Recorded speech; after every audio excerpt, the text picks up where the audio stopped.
محمد وعجل فاتحة.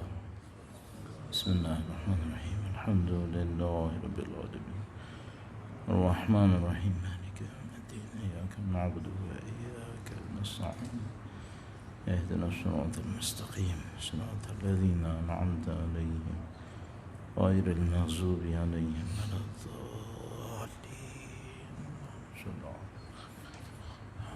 بار دیگر درود بھیجے گا. محمد و آل محمد. اللهم صل على محمد وآل محمد وعجل فرجهم. أعوذ بالله من الشيطان الرجيم. بسم الله الرحمن الرحيم. الحمد لله رب العالمين والصلاة والسلام على سيد الأنبياء والمرسلين حبيب إله العالمين أبي القاسم محمد. صل على محمد آل محمد وعجل فرجه وعلى آله الطيبين الطاهرين سيما بقية الله في الأراضين. قال الله تعالى في كتابه الكريم: بسم الله الرحمن الرحيم. أم حسبت أن أصحاب الكهف والرقيم كانوا من آياتنا عجبا. درود بھیجے گا. محمد و آل محمد. صلی علی محمد آل محمد وعجل فرجهم. پروردگار عالم کا انتہائی احسان ہے، انتہائی لطف و کرم ہے. اس نے ہمیں قرآن و اہل بیت اطہار علیہ السلام کی تعلیمات سے نوازا ہے. اہل بیت اطہار علیہ السلام کی محبت ہمارے دلوں میں قرار دی ہے. خدا کا شکر ہے اس نے ہمیں سید الشہداء کی عزاداری میں شریک ہونے کی سعادت نصیب کی. اللہ کی دی ہوئی تمام نعمتوں کا شکر بجا لانے کے لیے خدا متعال کے حضور سید الشہداء کی شہادت کے موقع پر مزید توفیقات طلب کرنے کے لیے وقت کے امام کے حضور ان کے جد امجد کی شہادت کی تسلیت پیش کرنے کے لیے ان کی ظہور کی تعجیل کی دعا کے لیے درود بھیجیں. محمد و آل محمد. صلی علی محمد آل محمد وعجل فرجهم. خدا نے پوری کائنات کو ظاہر ہے ایک خاص ہدف کے ساتھ ایک خاص مقصد سے خلق فرمایا. خدا کے نظام کے اندر کروڑوں چیزیں ہیں جو وہ بھی میں کم کر کے عرض کروں کہ ایک ساتھ چل رہی ہیں. کئی درجوں کے اوپر، سینکڑوں ہزاروں درجوں کے اوپر بہت ساری چیزیں ایک ساتھ چل رہی ہوتی ہیں. بہت کم کوئی انسان ہوگا کہ جو یہ سمجھ پائے کہ اصل معاملہ کیا ہے، اس میں سے اصل کیا ہے. تو مثال کے طور پر آپ جب ایک شہر کو دیکھتے ہیں تو اس شہر کے اندر 10 چیزیں ہیں جو آپ دیکھ سکتے ہیں. ٹریفک کا سسٹم کیسا ہے، سیوریج کا سسٹم کیسا ہے، لوگوں کی کمائی کے لیے ماحول کیسا ہے، صحت کیسی ہے، موسم کیسا ہے. کوئی یہ سمجھ پاتا ہے کہ اس میں سے اصل کون سا ہے؟ یہ بہت مشکل کام ہے. سسٹمز بہت ہوتے ہیں، بہت سارے واقعات ایک ساتھ ہو رہے ہوتے ہیں. اب آپ اس کائنات کی اگر مثال کو لیں جو میں ابھی چند منٹ میں آپ کی خدمت میں عرض کروں گا تو یہ اور مشکل ہو جائے گا. درود بھیجیے گا. محمد و آل محمد. صل علی محمد آل محمد وعجل فرجهم۔ آپ آج کل کے حالات کو دیکھ لیجئے، یہ جو بیماری کا دور ہے، پینڈیمک کا دور، اس کے اندر اصل معاملہ لوگوں کے نزدیک کیا ہے اس وقت؟ اصل معاملہ یہ ہے کہ ایک بیماری پھیلی ہوئی ہے، اس بیماری میں کچھ مبتلا ہو رہے ہیں، باقی لوگ بچنا چاہ رہے ہیں، یہ ٹاپ پرائرٹی ہے اس وقت۔ اچھا، اس سے 2 سال پہلے جب یہ بیماری نہیں تھی تو اصل کیا تھا؟ تو اصل یہ تھا کہ کچھ لوگوں کی معاش ہے، اس معاش کے لیے ایک جد و جہد ہے، اور وہ جد و جہد جو ہے وہ سب کو لیے کے چل رہی تھی۔ ہر چیز اس پہ تھی کہ کون سا ملک ترقی کرے گا، کون سا ملک ترقی نہیں کرے گا۔ ایک واقعے نے اصل کو پیچھے دھکیل دیا، ایک اور چیز سامنے آ گئی۔ اچھا، اب 2 سال سے ہم مثال کے طور پر اس کے اندر مشغول ہیں کہ بھئی یہ بیماری کا کیا ہوگا، ساری دنیا کا میڈیا اس کو بیان کر رہا ہے، تو اپنے آپ سے ایک سوال کرنے کا موقع آتا ہے، وہ یہ کہ بھئی یہ تو تبدیل ہونے والی چیزیں ہیں، وہ اصل معاملہ جس کے لیے خدا نے ہمیں خلق کیا وہ کیا چیز تھی؟ اس کو بھی تو ہمیں سوچنا ہوگا۔ کیوں ایسا نہ ہو کہ ہم اس کو اصل سمجھ رہے ہیں جو ہمیں پورے معاشرے میں نظر آ رہا ہے۔ تو کل تک ہمیں معاشرے میں اکانومی پہلے نمبر پہ نظر آ رہی تھی، ہم اس کو دیکھ رہے تھے۔ آج ہمیں معاشرے میں بیماری پہلے نمبر پہ نظر آ رہی ہے، ہم بیماری کو دیکھ رہے ہیں، کل ممکن ہے کوئی اور چیز نظر آئے گی، آپ اس کو دیکھنا شروع کر دیں۔ تو بہت امپورٹنٹ ہے کہ آپ اور میں جانیں کہ بھئی وہ اصل معاملہ کیا ہے۔ اور وہ جو مثال میری تھی وہ یہ تھی کہ بھئی یہ جو نظام جس میں میں اور آپ بیٹھے ہیں، مثلا فرض فرمائیے آپ اس وقت ایک مسجد کے اندر بیٹھے ہوئے ہیں، یہ مسجد یہ بڑی عجیب سا تصور ہے، تھوڑا سا ساتھ رہیں تو آپ اس کو دیکھیں گے۔ آپ ایک مسجد کے اندر بیٹھے ہوئے ہیں، چند لوگ ہیں مثال کے طور پر، یہ جو چند لوگ ہیں یہ بہت بڑے ایک اور سسٹم کے اندر ہیں جو پورا شہر ہے، اور اس شہر کے اندر چند لوگ نہیں ہیں، اس میں کئی لاکھ لوگ ہیں۔ پھر وہ ایک ملک کے اندر ہیں جس میں تقریباً 20 کروڑ سے اوپر لوگ ہیں۔ پھر وہ ایک بر اعظم میں ہے، اس بر اعظم کے اوپر پوری دنیا ہے، اس دنیا میں تقریباً 7 ارب لوگ ہیں۔ تو اس کا مقابلہ اس سے کریں تو کیا نکلے گا؟ پھر کچھ بھی نہیں ہے۔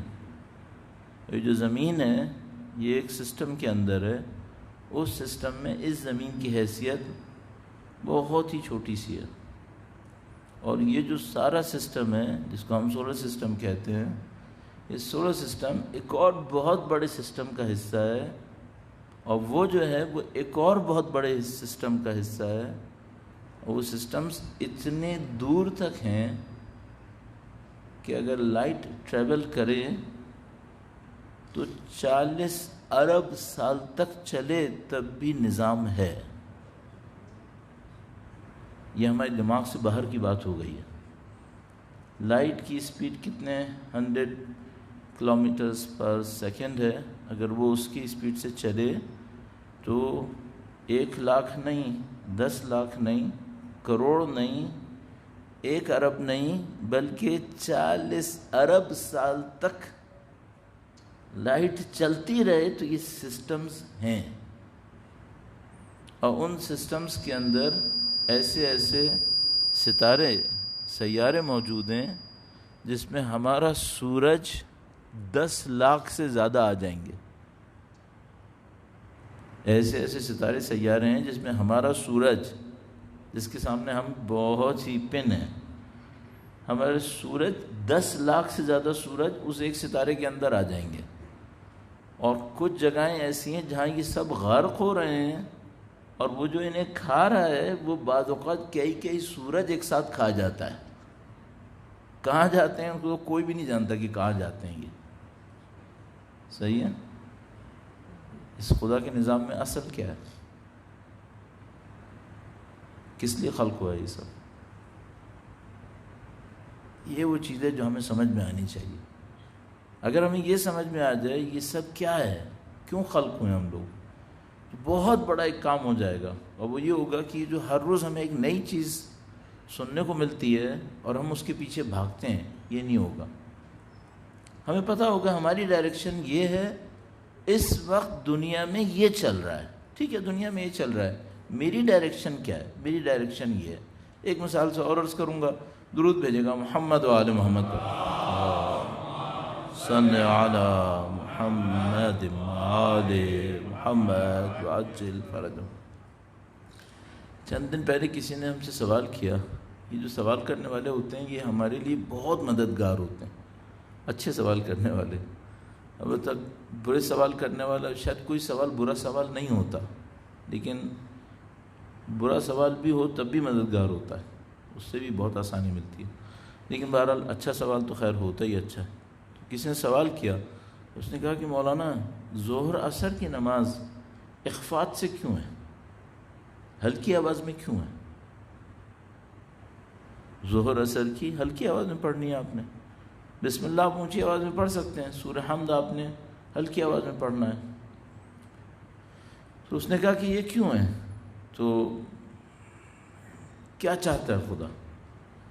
تو اب ظاہر ہے یہ بہت عجیب سی بات ہے کہ بھئی فجر کی نماز آپ بلند آواز میں پڑھوا رہے ہیں، اس وقت تو لوگ سو رہے ہیں، اس وقت تو ہلکی آواز میں پڑھوانا چاہیے۔ مثلا ہم لوگ بعض اوقات سوچتے سوچتے شریعت میں دخالت دینا شروع کر دیتے ہیں، یہ ہماری کوتاہیوں میں سے ہے۔ اتنا آگے مت جاؤ کہ خدا کے نظام میں دخالت دینے لگو، تھوڑا پیچھے رہو۔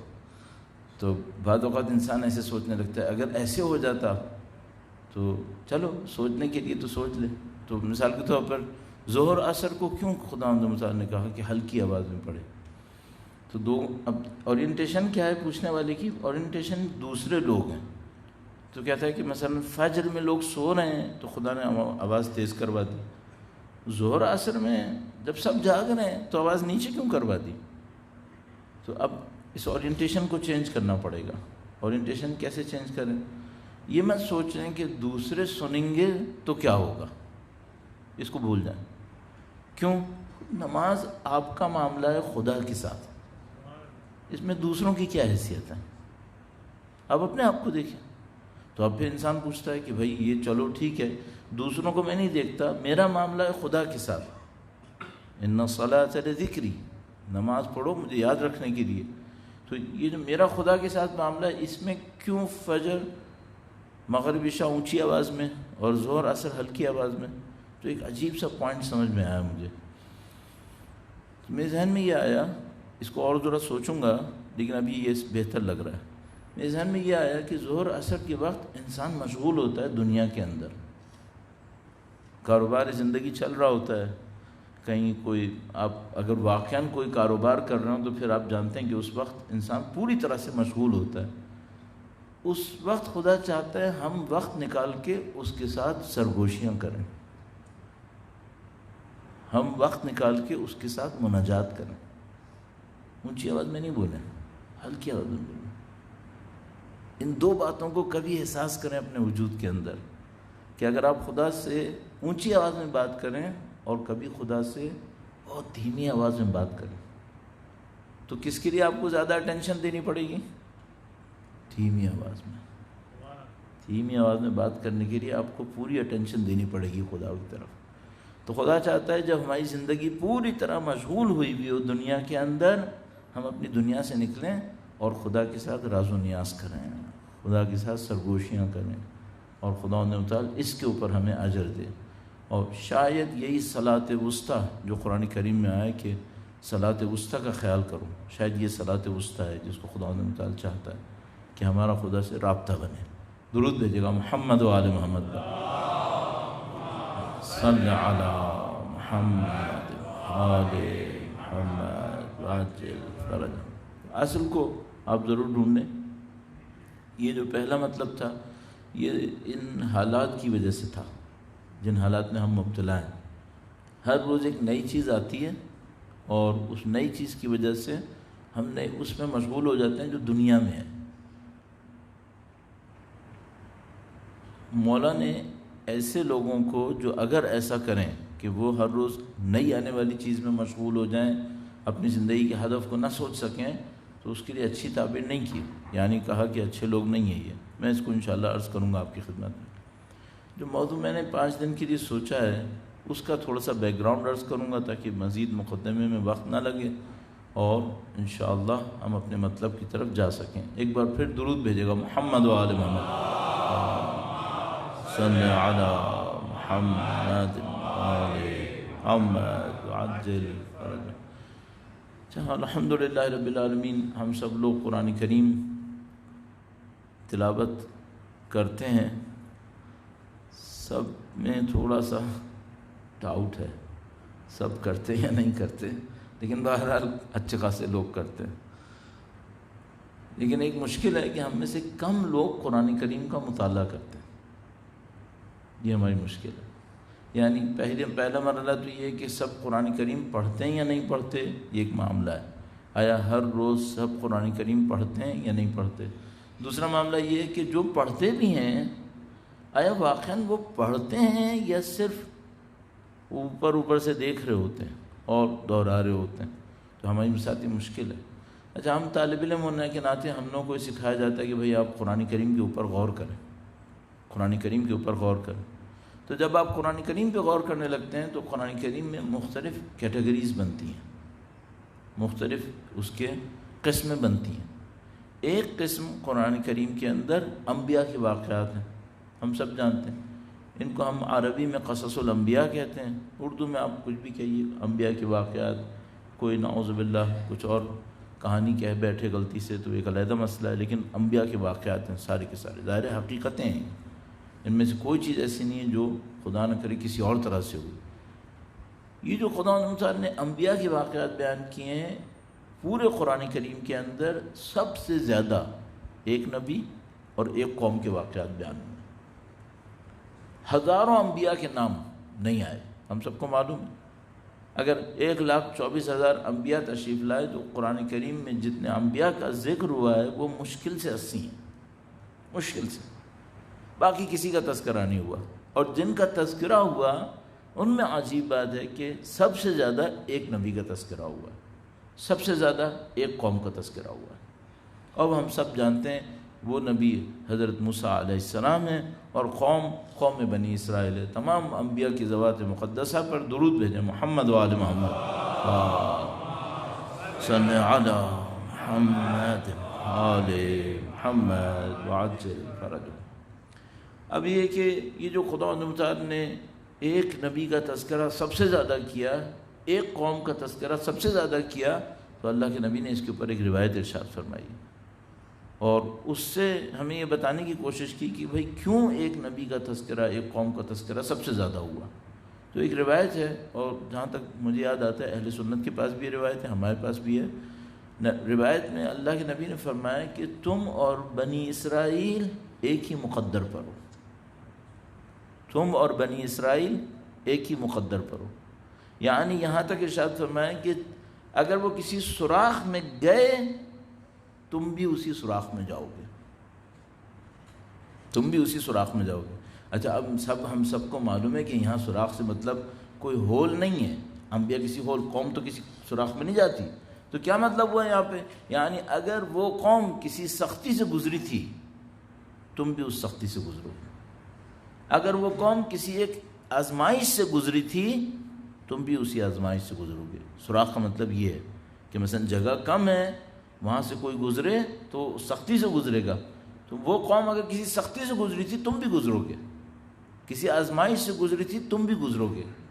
اچھا، یہ جو جملہ ہے روایت کا، یہ ہم لوگوں کے لیے، وہ جس کو ہم لوگ کہتے ہیں آئی اوپنر ہے، کہ بھئی اب یہ دیکھو کہ بنی اسرائیل کے ساتھ کیا ہوا تھا، جو بنی اسرائیل کے ساتھ ہوا تھا تمہارے ساتھ بھی ہوگا۔ اب جب انسان دیکھتا ہے بنی اسرائیل کے ساتھ کیا کیا ہوا تھا تو وہ تو وحشتناک ہے، بہت عجیب ہے، اس کی داستان جس کو ہم لوگ عوامی اعتبار سے کہیں گے بہت خراب ہے، پھر ایک اعتبار سے وہ سب ہمارے ساتھ ہوگا، یا ہوگا یا ہو چکا، یا بولو کچھ ہو چکا اور کچھ ہوگا، یہ ہمارا مقدر ہے۔ تو میرے جیسے طالب علم کے لیے بہت انٹرسٹنگ ہوا کہ اس کو پڑھو، دیکھو اس میں کیا ہے۔ تو مجھے یاد ہے 1985 میں 84 میں طالب علم بنا، تو 85 میں مجھے شوق ہوا کہ میں قرآن کریم کی کوئی سورہ حفظ کروں۔ تو میں نے اپنے کسی سینئر سے پوچھا کہ کون سی سورہ حفظ کروں، تو انہوں نے کہا بھائی تمہارے پاس دو آپشن ہیں، یا چھوٹی سورہ سے شروع کرو یا کسی بڑی سورہ سے شروع کر لو۔ میں نے کہا کہ چھوٹی سورہ میں پرسنلی کرتا رہوں گا، کسی کے ساتھ مل کے کرنا تھا، تو میں نے کہا بڑی سورت سے شروع کرتے ہیں، تو ہم نے بڑی سورت سے شروع کیا۔ اتفاق ایسا ہوا وہ سورہ قصص تھی، سورہ قصص۔ قصص کا مطلب خود واقعہ ہے، جو ہی قصص الانبیاء ہم نے ابھی کہا، تو سورہ قصص ہے، اور سورہ قصص کے اندر جو شروع کا واقعہ ہے وہ سارا حضرت موسیٰ علیہ السلام کا ہے۔ تو میں 1985 میں مجبور ہو گیا کہ اس واقعے کو دیکھوں۔ ظاہر ہے جب میں اس کو حفظ کر رہا تھا تو مجھے اس کو دیکھنا پڑ گیا، تو مجھے نظر آیا اس زمانے میں تھوڑا بہت، اور بعد میں جتنا وقت گزرتا چلا گیا تو میں نے دیکھا اس میں بہت کہانی ہے، یعنی بہت ساری ایسی چیزیں ہیں جس میں ہمیں بہت سوچنا پڑے گا۔ پھر بہت بات کے بعد وہ روایت میرے سامنے آئی کہ جس میں اللہ کے نبی نے کہا تھا کہ تمہارا اور اس کا مقدر ایک ہی ہے۔ اب میں ذرا سی ایک مثال آپ کے سامنے عرض کرتا ہوں تاکہ ہم تھوڑا سا اس کی اہمیت کو دیکھیں، پھر انشاءاللہ اس کو عرض کرتے ہیں۔ درود بھیجے گا محمد و آل محمد پر، صلی علی محمد آل محمد وعجل فرجہ۔ چند دن پہلے میں سوچ رہا تھا کہ یہ جو بنی اسرائیل نے ایک بچھڑے کی عبادت شروع کی، یہ بات کچھ سمجھ میں آتی ہے کیا؟ بھائی مثال کے طور پر آپ سوچیں، یہاں پر کچھ لوگ جو تشریف فرما ہیں وہ ریگولر نمازی، جس کو ہم لوگ اردو میں 5 وقتی نمازی، 5 وقت کے نمازی، ریگولر۔ اب ظاہر ہے کچھ تو 5 وقت سے زیادہ کے ہیں، وہ نافلات بھی پڑھ رہے ہیں سارے، تو بہت زیادہ نمازی ہیں، صحیح۔ اب ذرا تصور کریں، ایک قوم ہے جو اپنے نبی کے ساتھ ایک دشمن کا مقابلہ کر کے نکلی ہے۔ اس مقابلے کے دوران اس نے عظیم الشان معجزے دیکھے، ایسے معجزے دیکھیں جس کی مثال اس زمانے تک نہیں تھی۔ اس قوم کو ان معجزوں کے ساتھ اللہ کی وہ نعمتیں مل رہی ہیں جس کو خدا نے کہا کہ ہم نے تم پہ یہ نعمتیں نازل کی تھی۔ ان نعمتوں کے ملتے ہوئے نبی ابھی ساتھ ہیں، بس معجزات دیکھتے ہوئے آئیں۔ ایک معجزہ نہیں، خدا نے تعالیٰ قرآن کریم میں فرماتا ہے کہ ہم نے فرعون کو 7 معجزے دکھائے تھے۔ یہ 7 معجزے بنی اسرائیل کے سامنے ہوئے تھے، جن 7 معجزوں میں فرعون شکست کھا گیا تھا، ہر معجزے پہ شکست کھاتا تھا، اور ہر دفعہ کہتا تھا اب یہ مصیبت ہٹا دو میرے سر سے تو میں قوم بنی اسرائیل کو جانے دوں گا۔ پھر ہٹ جاتی تھی، پھر دوبارہ ایک مصیبت آتی، نہیں بھیجتا تھا، پھر دوبارہ ایک مصیبت آتی تھی۔ تو قوم بنی اسرائیل نے اپنی زمانے کے سب سے بڑے بادشاہ کو 7 مرتبہ خدا کے حکم کے سامنے بے بس ہوتے دیکھا ہے۔ اس کے بعد یہ باہر نکلیں، پھر سمندر میں واقعہ یا دریا کا واقعہ، نہر کوئی بھی کہہ لیجیے آپ اس کو، پانی کا واقعہ، بہت عظیم الشان پانی، وہ واقعہ بھی ہو گیا۔ پھر ادھر آئے ہیں، پھر وہاں پہ من و سلوہ نازل ہو رہا ہے۔ اب اللہ کے نبی کہہ کر گئے کہ میں 30 دن میں واپس آؤں گا، اور 30 دن میں جو واپس آؤں گا تو کتاب لے کر آؤں گا جس میں ہدایت ہی رہنمائی ہوگی تمہاری۔ 30 دن نہیں ہوئے، 40 ہوئے، اور انہوں نے سونے کے ایک بت کے سامنے سر جھکا کر اس کو خدا مان لیا۔ آپ اپنے ذہن میں چلیے، قرآن کریم میں دیا ہوا ہے سب، ذرا سا سوچئے کسی بھی قوم کے بارے میں، دماغ میں آتی کہ کیسے ہوا ہوگا؟ تھوڑا سا اپنے آپ کو، میں جملہ نہیں کہنا چاہ رہا، مثلا یہ نہ سوچیں گے آپ نے قرآن کریم میں پڑھا ہے، ذرا سا سوچیں کسی قوم کے بارے میں میں آپ کو یوں ہی بتاؤں کہ بھئی ایک قوم تھی، بڑی عبادت گزار تھی، وہ اللہ کے حکم کے اوپر چل رہی تھی، اللہ کے حکم سے اس کے سامنے معجزوں پر معجزے آتے رہے۔ بے بس قوم کو خدا متعال نے اس زمانے کے طاقتور ترین دشمن کے اوپر فتح دلوائی، پھر اس کے اوپر بیش بہا نعمتیں نازل کیں۔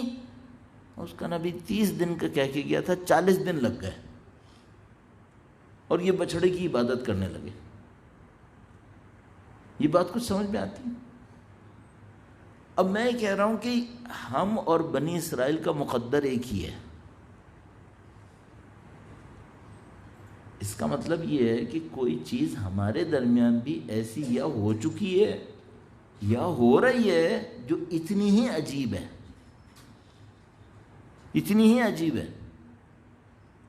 اچھا، اب میں آپ سے ایک سوال پوچھتا ہوں، کیا آپ یہ توقع کر رہے ہیں کہ مسلمان ایک بچھڑے کی عبادت کریں گے؟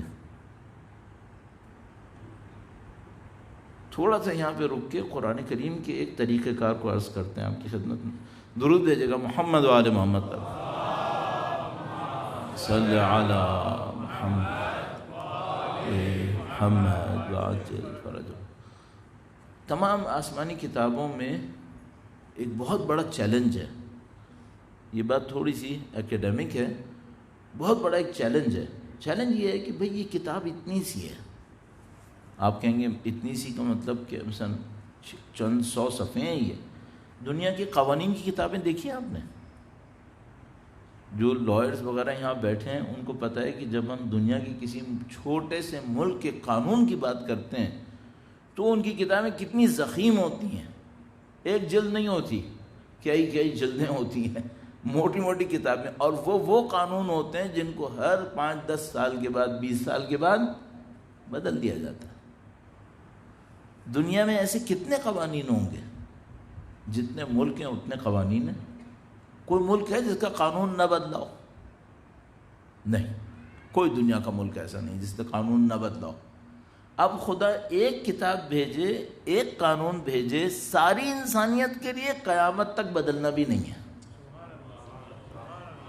بدلنا بھی نہیں ہے. اچھا اتنا موٹا بھی نہیں کرنا ہے کہ میرے جیسا کمزور دل کا آدمی دیکھ کر ہی ہاتھ ہی نہ لگائے کہ بھئی میں نہیں کر سکتا. ان تمام چیزوں کو دیکھتے ہوئے میں کہہ رہا ہوں چھوٹی سی ایک کتاب ہے. اچھا اب اس کتاب میں ہے کیا کیا؟ خدا نے مثال فرماتا ہے لا رد ولا یابس الا فی کتاب مبین. ہر خشک و تر اس کتاب کے اندر ہے. اور مولا کا ایک بڑا عجیب فرمان ہے. امام نے فرمایا کہ تمہارا سابقہ بھی اس میں ہے، تمہارا حال بھی اس میں ہے، تمہارا مستقبل بھی اسی کے اندر. ہر ایک کا ہے اس میں، سب کچھ اس کتاب کے اندر ہے. اچھا اب جناب علی ہمارا قرآن کریم کے مقابلے میں ذہن کی سطح کا یہ عالم ہے کہ ہماری قوم کے بہت سارے لوگ ابھی تک ہم سے یہ پوچھ رہے ہیں اس میں مولا کا نام کیوں نہیں ہے. اچھا خدا کیا فرما رہا ہے؟ خشک و تر سب اس میں ہے. اللہ کے نبی فرمانے تم میں سے ایک ایک فرد کے ماضی حال اور مستقبل کی خبر اس قرآن میں ہے. اور ہماری قوم ہم سے پوچھ رہی ہے مولا کا نام کیوں نہیں ہے اس کے اندر. بھئی یا تو وہ صحیح مان لو کہ جس میں اللہ کے نبی نے کہا سب کا سب کچھ ہے اس کے اندر. تو یہ سب ہوا پھر کیسے ہے؟ اتنی سی کتاب میں سب آیا کیسے؟ اب ذرا تصور کیجئے گا، میں آپ کے ذہن کو اور نزدیک لانے کے لیے عرض کروں. بھئی 1400 سال پہلے جب یہ کتاب نازل ہوئی تو جمبو جٹ طیارے ہوتے تھے، ایئر کنڈیشنز تھے، لوگ جانوروں پہ سفر کرتے تھے. شہروں کی جو حالت تھی وہ آپ کو پتہ ہے. ان کے لیے کتاب کون سی تھی؟ یہی قرآن کریم. آج آپ مینہٹن چلے جائیے، عمارتوں کے حساب سے کہہ رہا ہوں، دبئی چلے جائیے، عمارتوں کے حساب سے کہہ رہا ہوں. اس کے مقابلے میں آپ مثال کے طور پر سوڈان کے کسی گاؤں میں چلے جائیے، ہمارے بلوچستان اور آپ کے بھی گاؤں وغیرہ میں، ان کے لیے کون سی کتاب ہے؟ یہی کتاب ہے.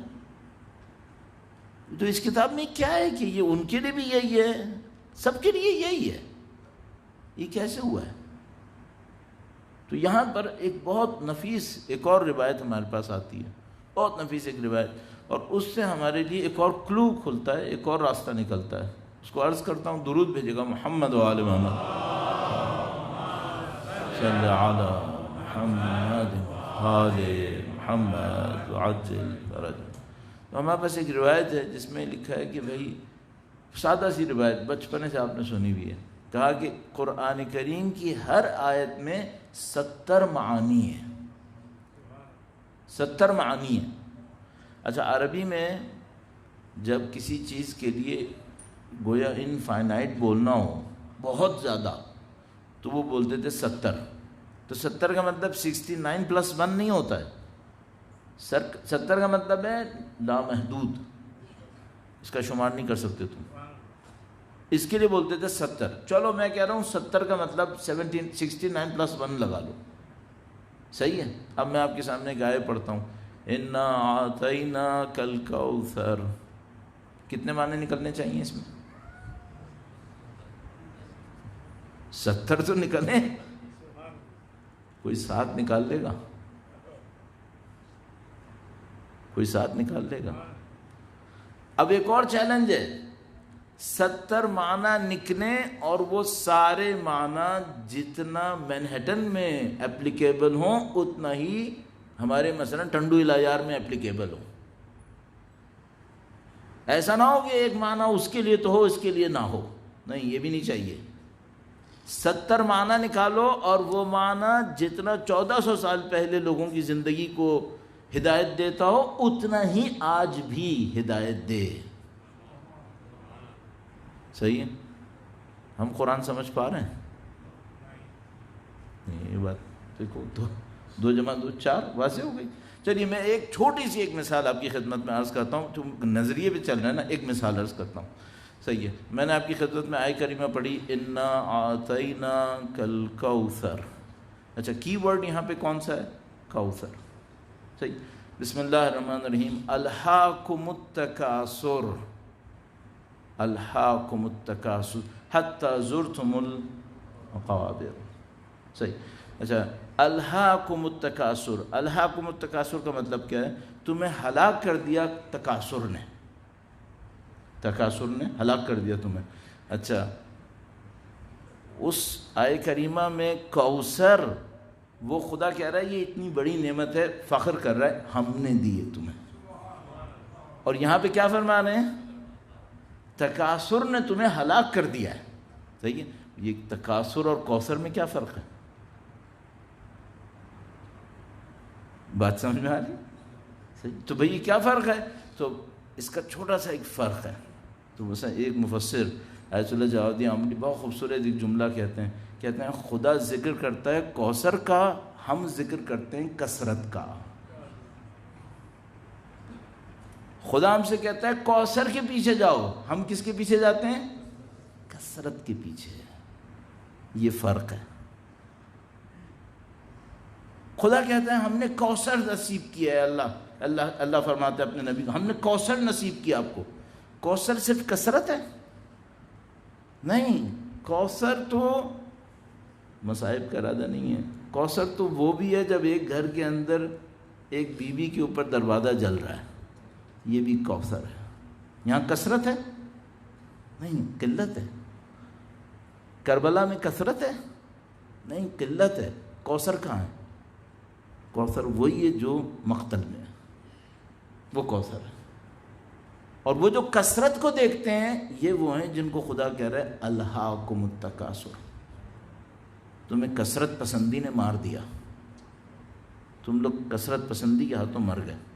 اچھا, اب ہم لوگوں نے بچپن سے یہ آیت کریمہ پڑھی ہے, دونوں پڑھی ہیں. پاکستان میں ہونے کا کم سے کم ایک فائدہ یہ ہوتا ہے کہ بچہ جو ہوتا ہے وہ کچھ قرآن کی آیتوں کو شروع سے پڑھ لیتا ہے, سمجھے نہ سمجھے, جو اس کا سمجھانے والا ہے وہ کیا سمجھا رہا ہے اللہ جانتا ہے. تو ہم نے تو دونوں پڑھی ہیں. تو اس میں کہا ہے الہاکم التکاثر کا مطلب کیا ہے؟ وہ یہ کہ لوگ کثرت کے اوپر لڑ رہے تھے کہ میرے قبیلے کے بندے زیادہ ہیں, اس کے قبیلے کے بندے زیادہ ہیں, یہاں تک کہ قبرستان چلے گئے قبروں کو گننے کے لیے, حتی زرتم المقابر, کہ تم بتاؤ تمہارے قبیلے کی قبریں زیادہ ہیں یا ہمارے قبیلے کی قبریں زیادہ ہیں. یہی سنا ہے نا. اچھا, اب میں آپ سے ایک سوال کرتا ہوں. آپ جتنے لوگ یہاں پہ بیٹھے ہیں انہوں نے کبھی اس کثرت کا مقابلہ کیا ہے کسی کے ساتھ؟ کہ مثلا آپ نے کہا میرے قبیلے کے بندے زیادہ ہیں, ان قبیلے کے بندوں کو آپ نے دنیا میں گنا اور اس کے بعد گنتے ہوئے قبرستان چلے گئے اور قبروں کو گناؤ, کبھی ہوا ہے ایسا؟ تو اس کا آپ سے کیا تعلق ہے؟ کوئی تعلق ہے یا نہیں ہے؟ قرآن کی ایک آیت نکلے گی جس کا مجھ سے کوئی تعلق نہ ہو؟ نہیں نکلے گی. تو اب تعلق کہاں بنانا ہوگا؟ اب تعلق بنانے کے لیے ایک کی فارمولہ ہے, وہ فارمولہ ذہن میں رکھنا ہے. درود بھیجیے گا محمد و آل محمد صلی علی محمد آل محمد وعجل فرج. کی فارمولہ کیا ہے؟ اس کو ہم لوگ انگلش میں کہتے ہیں سمبولزم. سمبولزم کیا ہے؟ آپ ایک علامت کے طور پر ایک مفہوم بولتے ہیں اور اس علامت کے پیچھے سننے والے کا کام ہوتا ہے وہ یہ سمجھے اس کا مطلب کیا ہے۔ معذرت چاہ رہا ہوں، تھوڑی عوامی سی ایک مثال عرض کروں گا، امید ہے آپ برا نہیں مانیے گا۔ اگر مثلا میں کسی سے کہوں کہ وہ کھمبا ہے تو آپ کو اس سے کیا سمجھ میں آیا؟ مثلا میں کسی انسان کے لیے کہوں کہ یہ کھمبا ہے تو آپ کو کیا سمجھ میں آیا اس سے؟ کہ وہ لوہے کا ہے، ہائٹ، کہ بھئی لمبا ہے، بندہ لمبا ہے تو ہم نے اس کو کیا بول دیا کہ یہ کھمبا ہے۔ اس کو ہم کہتے ہیں سمبولزم، علامت لے کر آتے ہیں۔ چونکہ قرآن کریم ایک کتاب ہے، 1400 سال پہلے کے لیے بھی تھی، آج کے لیے بھی ہے، گاؤں دیہات کے لیے بھی ہے، شہروں کے لیے بھی ہے، فلسفیوں کے لیے بھی ہے، ہم جیسوں کے لیے بھی ہے، سب کے لیے ایک ہی کتاب ہے۔ اس کتاب میں سمبولزم ہے، اور اس کا جو سمبولزم ہوتا ہے وہ چیلنج کر رہا ہوتا ہے انسان کے دماغ کو کہ تم اپنا دماغ لڑاؤ، اور تم دماغ لڑا کر، اور ظاہر ہے کہ وہ دماغ اکیلا نہیں لڑے، وہ اہل بیت اور نبی کی روایت کی روشنی میں کام کرے، ورنہ تو تفسیر بے رائے ہو جائے گی، پھر معاملہ خراب کر دے گا وہ۔ تو قرآن کریم فرماتا ہے ہم نے ایک سمبل دیا ہے، اس سمبل کے اوپر تم لوگ کام کرو ان کی ہدایت کی روشنی میں۔ اب مفہوم تک پہنچو، تو میں کہیں نہیں جا رہا، الہاکم التکاثر پہ رکتا ہوں۔ تو خدا تو نے کہا تھا کہ تمہیں کثرت نے مار دیا، کثرت پسندی نے، تمہیں کثرت پسندی نے مار دیا، یعنی کثرت پسندی کیا؟ زیادہ زیادہ، اس نے مار دیا تمہیں، یہاں تک کہ تم قبریں تک گنائے۔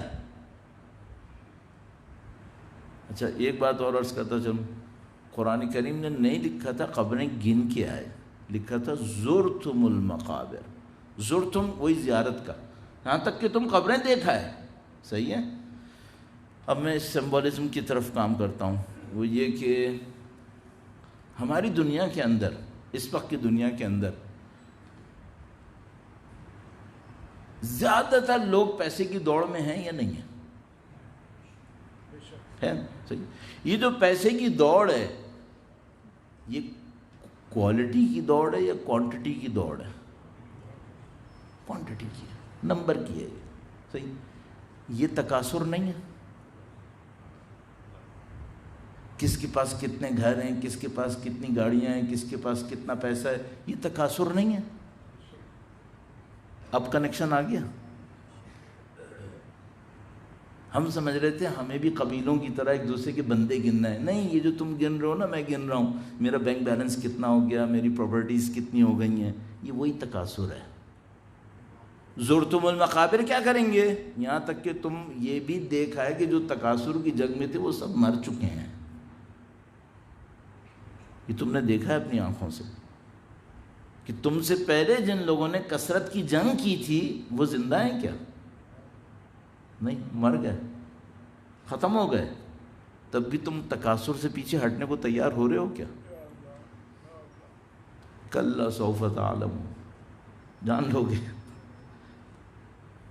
تم سے پہلے والے بھی مرے ہیں، ان کو بھی ہم نے سمجھا دیا تھا، تم بھی سمجھ جاؤ گے۔ اب کنیکشن مل گیا۔ سرکار اس طریقے آپ کو قرآن کریم پہ سوچنا ہے۔ درود بھیجے گا محمد و آل محمد، صلی علی محمد آل محمد عجل فرج۔ بس دو چیزیں ہمارے پاس ہیں، ایک تکاثر ہے جس میں لوگ مبتلا ہیں، ایک کوثر ہے جو خدا دینا چاہتا ہے، انا اعطیناک الکوثر۔ چوائس ہمارے پاس ہے، تم اپنی زندگی میں کوثر کے پیچھے جاؤ یا تکاثر کے پیچھے جاؤ، تمہاری مرضی ہے، صحیح ہے۔ معذرت کے ساتھ آخر تک اس موضوع کو لے جانے کے لیے تھوڑا اور آگے، تو میں خدا سے کہوں گا خدایا محرم سفر میں کوثر کے پیچھے جاؤں گا، باقی تکاثر کے پیچھے۔ معذرت چاہتا ہوں، کسی کو برا لگے میں پہلی معذرت چاہتا ہوں۔ یہ ہو سکتا ہے کیا؟ کوثر اور تکاثر اگر ایک ساتھ چل رہے ہوتے نا تو ایک کو خدا ہلاکت کا سبب اور دوسرے کو اپنی نعمت نہ کہتا، ایک کو خدا نے کہا اے نبی ہم نے آپ کو کوثر دی ہے، دوسری طرف سے کہہ رہا ہے تکاثر نے تم کو ہلاکت میں ڈال دیا. اس کا مطلب ہے ساتھ ساتھ چل سکتے ہیں کیا؟ نہیں چل سکتے، دھوکہ ہے پھر. اچھا پھر آپ کہیں گے وہ جو میں کوثر کے پیچھے گیا اس کا کیا ہوا؟ اپنے آپ سے پوچھ لو پرائرٹی کس کو دی تم نے. اب میں ایک اور ہمارے یہاں مجلس کون سی کامیاب ہے جس میں بندے زیادہ ہیں؟ وہ کوثر ہے یا تکاثر ہے؟ وہ مجلس زبردست ہے جس میں پارکنگ 5 کلومیٹر دور تک گئی بھی تھی، یہ کوثر ہے؟ یہ تکاثر ہے. تو اس کا مطلب ہے تم ادھر بھی کوثر کے پیچھے نہیں ہو، ادھر بھی تکاثر کے پیچھے ہو. مادر درود بھیجے گا محمد و آل محمد صلی علی محمد آل محمد وعجل فرجهم. نتیجہ کیا ہے؟ نتیجہ یہ ہے بھائی آپ اصل کو غیر اصل سے تشخیص دیں. آپ کی زندگی کا ہدف کیا ہونا چاہیے اس کو ڈھونڈیں، اور جو آپ کی زندگی کا واقعی ہدف ہونا چاہیے اس پہ محنت کریں. کہاں ادھر ادھر سر مار رہے ہیں؟ اور وہ جو میں موضوع پہ واپس آتا ہوں، دیکھیں موضوع میں نے کیا عرض کیا تھا آپ کی خدمت میں. موضوع یہ عرض کیا تھا کہ بھائی ہمارے جیسے طالب علم کے سامنے بہت بڑا ایک چیلنج ہے، اور وہ چیلنج یہ ہے کہ خدا متعال فرما رہا ہے تم اور بنی اسرائیل ایک ہی مقدر میں ہو. اللہ کے نبی نے ارشاد فرمایا تم لوگ ایک ہی مقدر میں ہو. اب میرے سامنے جو بہت بڑا سوال ہے وہ یہ کہ یہ بنی اسرائیل تو گسالہ پرست ہوئے ہیں، انہوں نے بچڑے کی پیروی کی ہے، پیروی نہیں کی، عبادت کی ہے. اور یہ تمام چیزیں روایت میں نہیں ہیں، قرآن کریم کے اندر صریح آیات کریمہ موجود ہے ہمارے پاس. اب مجھے دیکھنا یہ ہے کہ کیا ہماری قوم بھی بچھڑے کی عبادت کرے گی کیا؟ اور اگر یہ بچھڑا کوئی نہیں ہوگا جس کی عبادت کرے تو یہ جو بچھڑے کا سمبل ہے یہ ہے کس چیز کا؟ اب یہ تو سمجھ میں آ گیا سمبولزم کیا ہوتا ہے.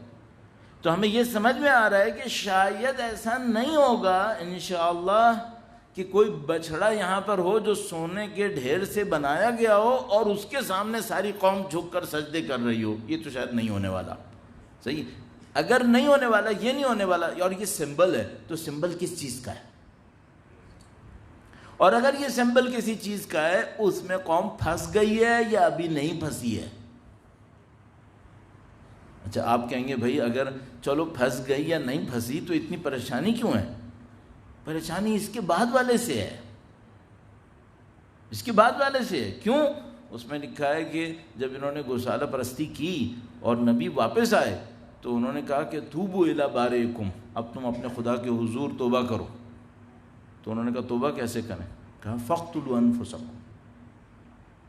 اب ایک دوسرے کو قتل کرو. اللہ اکبر. کہیں اسی سٹیج میں تو نہیں پھنسے ہوئے؟ کہاں پھنسے ہوئے؟ یہ ہمیں سوچنا ہے. اچھا اس کو سوچتے سوچتے ایک اور بات بھی ہے جو بہت امپورٹنٹ ہے، وہ بھی سوچنے والی ہے. انشاءاللہ کوشش کریں گے 4-5 دن میں سب کو تھوڑا بہت ٹچ کرتے چلے جائیں. مجھے آپ کی خدمت میں عرض کرنا ہے، یہ بھی درود بھیجے گا محمد و آل محمد پر صلی علی محمد آل محمد وعجل فرجهم. اگر آپ ایک اعتبار سے دیکھیں تو یہ جو قوم بنی اسرائیل بچھڑے کی عبادت پہ چلی گئی، صحیح ہے، یہ تعجب کی بات ہے یا نہیں ہے؟ بڑی تعجب کی بات ہے. یہ جو مسلمان یزید کو خلیفہ مان بیٹھے یہ کم تعجب کی بات ہے؟ یہ کوئی کم تعجب کی بات ہے؟ ابھی اللہ کے نبی کو دنیا سے گئے ہوئے 50 سال ہوئے. یزید کے لشکر میں کچھ صحابی بھی ہیں. ابھی چند دن پہلے ایک پڑھ رہا تھا پیپر آرٹیکل کہیے ڈاکومنٹ کہیے، تو اس پیپر کے اندر یہ تھا کہ کم از کم 8 صحابی تھے جنہوں نے اللہ کے نبی کو درک کیا ہوا تھا، وہ یزید کے لشکر میں تھے. اور تابعین تو الا ماشاء اللہ تھے، تابعین تو خیر بہت تھے. یہی عمر سعد کس کا بیٹا ہے؟ یہ سعد بن ابی وقاص کا. اچھا یہ جو شمر ہے یہ کون ہے؟ یہ جنگ صفین میں مولا امیر المومنین کے ہمراہ تھا. صحیح ہے. ان لوگوں نے صرف سید الشہداء کا ساتھ چھوڑا نہیں ہے، ان پہ شمشیر چلائی ہے. ساتھ چھوڑ کے علیحدہ ہو جاتے ہیں نا، وہ بھی تعجب کی بات تھی. کیسے؟ جیسے بنی اسد، میں عرض کروں گا کل پرسوں انشاءاللہ. جیسے بنی اسد میں کچھ لوگ سید الشہداء کے ساتھ تھے. مشہور فگر کون سی ہیں؟ حبیب ابن مظاہر اسدی ہیں. کچھ بنی اسد سید الشہداء کے ساتھ، کچھ بنی اسد سید الشہداء کے مخالف میں تھے. بہت پرومیننٹ نام ہے. آپ میں سے کوئی طاقت لگائے ڈھونڈ کے لائق کیا ہے کہ پرومیننٹ دشمنوں کے اندر ایک بنی اسد کا بہت واضح ہے. خیر، بنی اسد کی طرح بھی نہیں تھے کہ مثلاً وہ دور چلے گئے، انہوں نے یہ کیا، انہوں نے وہ کیا. میں کلرز کروں گا. بنی اسد 4 قسم کے تھے اس معاملے کے اندر. یہ وہ ہیں جنہوں نے سید الشہداء پہ شمشیر چلائی ہے. یہ میرے خیال میں بچھڑے کی عبادت سے زیادہ تعجب کی بات ہے. کیوں؟ جب وہ قوم بچھڑے کی عبادت کر رہی تھی تو حضرت ہارون کے اوپر شمشیر نہیں چلا رہی تھی، بات نہیں مانی تھی. جس پہ حضرت موسیٰ علیہ السلام کو بہت تعجب تھا کہ میرے بھائی کا تم نے بات کیوں نہیں مانی، میرا حکم کیوں نہیں مانا ان کا. تو انہوں نے کہا کہ اے میرے بھائی ابنہم لا تأخذ بلحیتی ولا برأسی، اس قوم نے مجھے کمزور کر دیا، اس نے میری بات ہی نہیں سنی. تو بات نہیں سنی تھی، شمشیر چلائی تھی حضرت ہارون کے اوپر. حضرت ہارون علیہ السلام شہید ہوئے تھے وہاں پہ کیا؟ نہیں. یہاں کیا ہوا ہے؟ یہاں تو جنہوں نے بچڑے کی عبادت کی انہوں نے سید الشہداء پہ شمشیر چلائی ہے. زیادہ تعجب کی بات ہے. تو اب سوال یہ ہے کہ یہ جو قوم ہوتی ہے یا شمر جیسے لوگ ہوتے ہیں جو صفین میں مولا امیر المومنین کا ساتھ دے چکا تھا، صحیح ہے، ان میں کون سی ایسی رگ ہوتی ہے جو انہیں وہاں لے جاتی ہے؟ کون سی رگ ہے یہ؟ اتنے معجزے دیکھ لیے بنی اسرائیل کی میں نے مثال دی، پھر بدبختی گوسالہ پرستی کے اندر پھنس گیا. شمر نے مولا امیر المومنین کا ساتھ دے دیا صفین میں، پھر بدبخت جا کر ابن ملجم سے بڑا کوئی بدبخت ملے گا؟ یمن کے جب 10 چن کے بندے بھیجے گئے 70 میں سے مثلاً، تو اس کو بھیجا تھا، اور ان 10 میں کہا کہ ایک آدمی ایسا ہوگا جو مولا سے گفتگو کرے گا. تو 10 نے کہا ہم میں سب سے زیادہ جو عبادت گزار ہے وہ یہ ہے، یہ گفتگو کرے گا. یہ جب گفتگو کرنے آیا تو امام نے فرمایا تو مجھے شہید کرے گا. اب لوگ اچھمبے میں آ گئے کہ 70 بندے چنے تھے پوری قوم میں سے مخلص، ان 70 میں سے 10 چنے تھے پوری قوم کے، 70 میں سے 10 چنے تھے، ان 10 میں ایک بندے کو اسپوکس مین بنایا تھا کہ یہ ہماری طرف سے بات کرے گا کیونکہ سب سے متقی ہے. اس کو مولا کہہ رہے ہیں تو مجھے قتل کرے گا. تو باقی سوچ رہے ہیں ہمارا کیا ہوگا، ہم کہاں جائیں گے بھائی؟ تو میرے ذہن میں ایک بات آتی ہے، یہ تو قرآنی واقعات ہیں نا سارے، بنی اسرائیل، یہ کون سی رگ ہے؟ کیوں ایسا ہوتا ہے؟ اچھا اتنا کچھ میں نے آپ کی خدمت میں عرض کر دیا. آپ کہیں گے مولانا تاریخی واقعات کو آپ ادھڑ بن کرنا چاہتے ہیں. نہیں، تاریخی واقعات نہیں ہیں، یہ وہ ہے جو ابھی لاحقہ میں آئے گا جب امام تشریف لائیں گے. درود بھیجے گا محمد و آل محمد، آل محمد وعجل فرجہ. یہ لاحقہ میں ابھی آئے گا. بھائی جب ابن ملجم پھر سکتا ہے تو، اور شمر جیسا سید الشہداء کے لا الہ الا اللہ حلقوم مبارک کے اوپر خنجر چلا سکتا ہے، تو ابھی جب مولا آخری امام تشریف لائیں تو کتنے لوگ سامنے آئیں گے؟ یہ رگ کون سی ہے؟ یہ مشکل کیا ہے؟ تو ابھی بالکل 2 × 2 4، وہ گراؤنڈ کون سا گراؤنڈ ہوتا ہے جس پہ کوئی قوم ایسی وحشتناک حرکتیں کرتی ہے، ایسی سنگین غلطیاں کر جاتی ہے؟ وہ گراؤنڈ کون سا گراؤنڈ ہے؟ اس کو ہمیں چاہیے قرآن کریم کی روشنی میں، واقعات کی روشنی میں سمجھنے کی کوشش کریں، اس کے اوپر محنت کریں، یہ گراؤنڈ ہمارے اندر نہ ہو. تو معاملہ صرف تاریخ کا نہیں ہے، معاملہ صرف تفسیر کا نہیں ہے، معاملہ ہماری زندگی کا ہے کہ بھئی ابھی ہمارے سامنے اچھی اچھی چیزیں ہو رہی ہیں، الحمدللہ رب العالمین، ہم سمجھ رہے ہیں ہم حق کے ساتھ ہیں، الحمدللہ۔ کب تک؟ خدا نہ کرے نعوذ باللہ تعالی اگر وہ گراؤنڈ ہمارے اندر بھی ہوا۔ کل پرسوں میں دیکھ رہا تھا سامری کون تھا، تو 2-3 اتنی عجیب روایتیں آئیں، جیسے شیمر والا معاملہ، وقت بہت ہو گیا، کل انشاءاللہ عرض کروں گا۔ یہ سب چیزیں ہم سے کیا کہہ رہی ہیں؟ ہم سے کہہ رہی ہیں تھوڑا سا بھئی ظواہر کے پیچھے جا کے آپ تلاش کریں، تھوڑا سا ان باتوں کو کریدیں، یہ جو قرآن کریم کے واقعات ہیں ان کو تھوڑا اور زیادہ گہرائی میں جا کے سمجھنے کی کوشش کریں، اور تاریخ سے اس کو سیکھیں، تاکہ خدا نہ کرے نعوذ باللہ تعالی ہم اسی کے اوپر مطمئن نہ رہیں کہ ہمارے ظاہر اچھے ہیں، اور وہ جڑیں جو ہیں وہ نعوذ باللہ تعالی جو گمراہی کی جڑیں ہوتی ہیں وہ کہیں خدا نہ کرے نعوذ باللہ تعالی ہمارے اندر بھی ہوئیں، تو ہمیں نہیں معلوم کہ ایک خاص موقع کے اوپر، ایک خاص جنکشن کے اوپر پہنچ کر اس کا ٹرن کہاں پہ ہوگا۔ یہ وہ اصل مقدمہ ہے، اصل معاملہ ہے جس کے اوپر ہمیں غور کر لینا چاہیے۔ انشاءاللہ عرض کروں گا، درود بھیجے گا محمد و آل محمد، صلی علی محمد آل محمد وعجل فرجہ۔ تو یہ تو چیلنج ہے، بہت بڑا چیلنج ہے، تاریخ میں بار بار آتا رہا ہے، اور اس چیلنج کی وجہ سے جس گروہ کو سب سے زیادہ مشکل اٹھانی پڑی ہے وہ اللہ کے نمائندے ہیں۔ اگر کوئی قوم اس مصیبت میں مبتلا ہوتی ہے، اس قوم کو تو مصیبت اٹھانی ہوتی ہے، لیکن جس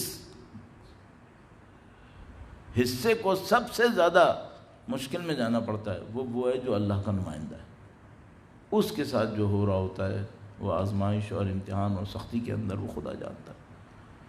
تو عزیزان محترم، یہ آپ چاہے انبیاء کے واقعات سے سیکھ لیں کہ مثلا جب انہوں نے یہ کیا تو حضرت موسیٰ علیہ السلام کے اوپر کیا بیتی، حضرت ہارون کے اوپر کیا بیتی، وہ وہاں پہ جا کے دیکھ لیں۔ یا مثال کے طور پر جب اللہ کے نبی کا لوگوں نے ساتھ نہیں دیا، جنگ احد کے اندر غنائم کے پیچھے بھاگ گئے، تو بالآخر یہ بڑی سمبل ہیں، یہ علامتیں ہیں، ذرا سا ٹچ اگر کر لیں کہ جنگ احد کے اندر لوگ غنائم کے پیچھے گئے تو دانت کس کے شہید ہوئے؟ اللہ کے نبی کے۔ جب بھی قوم غنیمت کے پیچھے جائے گی نبی کی اولاد پہ تکلیف آئے گی، یہ ہوگا۔ اور سب سے بڑی نشانی اگر ڈھونڈنی ہے تو کہاں ڈھونڈو؟ اس دروازے پہ ڈھونڈو جس پہ اللہ کے رسول کھڑے ہو کر 6 مہینے تک کہتے رہے، السلام علیکم یا اہل بیت النبوہ۔ 6 مہینے تک اللہ کے نبی گویا ہر روز وہاں کھڑے ہوتے تھے، دروازے پہ تشریف لے جاتے تھے اور کہتے تھے السلام علیکم یا اہل بیت النبوہ ومعدن الرسالہ ومختلف الملائکہ۔ مسلمانوں کو کیا سمجھا رہے تھے؟ ماننے والوں کو، سب کو تاریخ تک کے لیے سمجھا رہے تھے، یہ وہ گھر ہے جہاں پر فرشتے نازل ہوئے ہیں۔ اور ایسا نہیں ہے کہ پہلے نازل ہوتے تھے، نہیں، معدن، یہ وہ ہے جہاں سے ہمیشہ ہوتا رہے گا، یہی ہوتا رہے گا۔ تو یہ اللہ کے نبی نے ارشاد فرمایا، آپ سید الشہداء کی محبت میں، ہم اور آپ مولا سید الشہداء کی محبت میں آنے کا فخر حاصل کیے ہوئے ہیں۔ بڑی عجیب روایت ہے ہمارے پاس، آپ نے اور ہم نے بچپن سے سنی ہے۔ اللہ کے نبی بی بی کے گھر کے سامنے سے گزر رہے تھے، بی بی ام سلمہ نے روایت کی ہے، اللہ کے نبی بی بی کے گھر کے سامنے سے گزر رہے تھے تو اندر سے امام حسین کے رونے کی آواز آئی۔ اللہ کے نبی کھڑے ہو گئے اور اپنی صاحبزادی کو پکار کر کہا کہ بیٹا اس حسین کو خاموش کرو، یہ روتا ہے تو میرا دل روتا ہے۔ امام حسین کے رونے کو برداشت نہیں کر سکتے تھے۔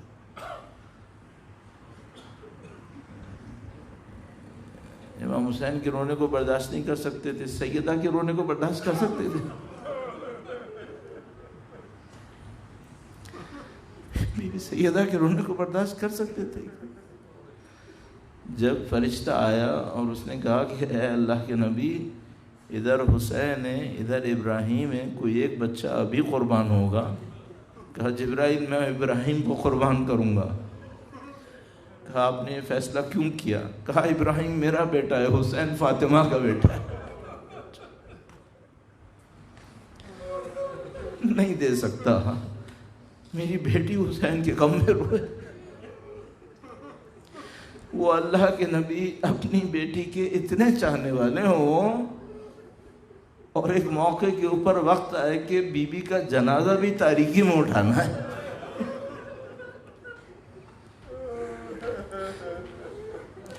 یہ دختر نبی ہیں، نبی کی صاحبزادی ہیں۔ آج تک میں اور آپ روایتوں میں زیارتوں میں کہتے ہیں السلام علیک یا بضعۃ رسول اللہ یا قرۃ عین الرسول، آج تک ہم اور آپ کہتے ہیں۔ ہمیں سمجھ میں نہیں آتا وہ کون سے شقی القلب تھے جنہوں نے قرۃ عین رسول کے اوپر ہاتھ اٹھا لیا، وہ کون سے شقی القلب تھے؟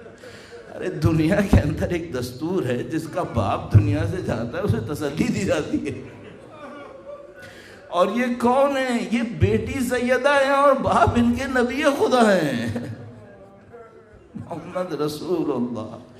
جو بس اگر دو روایتیں بی بی کی شہادت کے عنوان سے عرض کروں، میں ہمیشہ کوشش کرتا ہوں تبرک کے لیے، تاکہ انشاءاللہ میں اور آپ بی بی کے غم میں روئیں اور قیامت کے دن بی بی کے سامنے کھڑے ہوں کہ بی بی آپ کے غم میں رو کر آئے ہیں اور ہمارے نامہ اعمال میں کچھ نہیں ہے، ہم یہ لے کر آئے۔ اللہ کے نبی سے کہیں گے اے اللہ کے نبی ہمارے دلوں کے اندر جھانک کر دیکھیں ہم آپ کی صاحبزادی کا احترام کرتے تھے یا نہیں کرتے تھے۔ ایسے بڑی عجیب روایتیں ہمارے پاس ہیں۔ ایک روایت بیان کرتا ہوں ایک طریقے سے، اللہ کرے کہ عرض کر سکوں۔ مولا امیر المومنین حیدر کرار شیر خدا صاحب ذوالفقار روایت بیان کرتی، جب امیر المومنین کو خبر ملی سیدہ کے جانے کی تو مسجد سے گھر آتے ہوئے 3 مرتبہ بیٹھے۔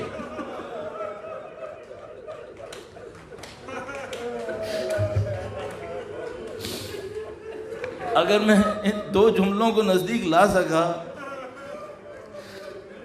مولا ابو الفضل کے جانے پر امام حسین نے کہا تھا میری کمر ٹوٹی ہے، مولا علی اکبر کے جانے پہ کہا تھا بیٹا آنکھوں کو دکھائی نہیں دیتا، علی نے کچھ نہیں کہا لیکن جا کے کوئی علی کے دل کو دیکھے۔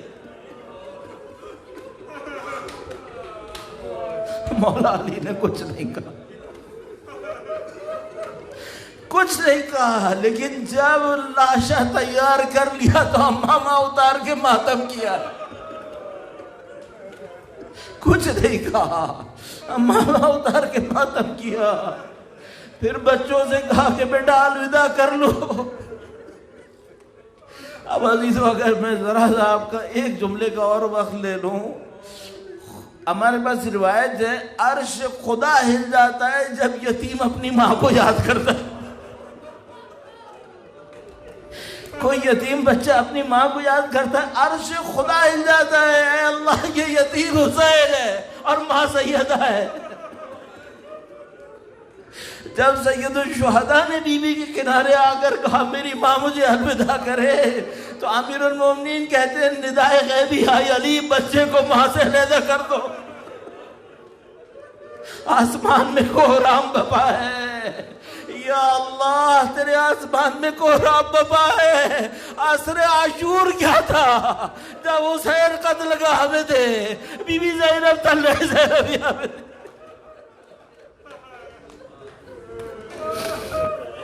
الا لعنت اللہ علی القوم الظالمین وَسَيَعْلَمُ الَّذِينَ ظَلَمُوا أَيَّ مُنْقَلَبٍ يَنْقَلِبُونَ۔ پروردگار تجھے واسطہ نبی اولاد نبی کا اس قلیل کو اپنی بارگاہ میں قبول فرما۔ اے خدایا تو نے ہمیں اہل بیت کی محبت سے نوازا ہے، اسی محبت میں ہمیں موت نصیب فرما، ان کے راستے پر چلنے اور اس راستے پر چلتے ہوئے دنیا سے جانے کی سعادت نصیب فرما۔ پرچم اعلیٰ پرچم اہل بیت کو دنیا کے کونے کونے تک پہنچانے کی سعادت نصیب فرما۔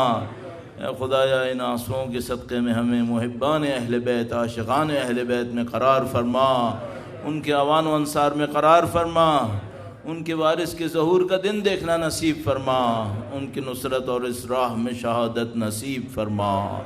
ربنا تقبل منا انك انت السميع العليم وتب علينا انك انت التواب الرحيم بجاه نبيك وعترته الطاهرين۔